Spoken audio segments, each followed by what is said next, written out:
ফেসবুকে প্রোফাইল যারা লাল করছেন, আমি তাদের উদ্দেশ্যে বলতে চাই, আমি ততটুকু পর্যন্ত লাল যতটুকু পর্যন্ত আপনারা যৌক্তিক দাবি, কোটা সংস্কার ছিল, যৌক্তিক দাবি, বিচারের দাবি ছিল, ততটুকু পর্যন্ত আমিও আপনাদের সাথে লাল ছিলাম।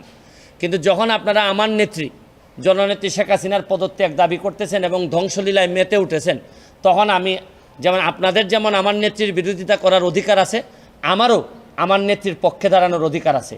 আমি এই সস্তা জনপ্রিয়তার জন্য এখানে ভাইরাল হইতে আসি নাই।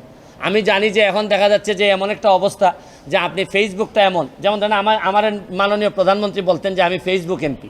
আমি যদি ফেসবুক এমপি হিসেবে চিন্তা করতাম, তাহলে ফেসবুকে তো এখন পুরাটাই দখল করে রাখছে হচ্ছে গিয়ে এই জামাতের লোকজন সবচেয়ে বেশি দখল করে আছে। তা আমি এখন সরকারের বিরুদ্ধে একটা কথা বললে আমার তো বলার ক্ষমতা আছে, আমি তো স্বতন্ত্র এমপি, আমি যা ইচ্ছা সরকারের বিরুদ্ধে বলতে পারবো। তা আমি তো একেবারে এখন তো আমি মানবতাবাদী, শুধু মানবতাবাদী না,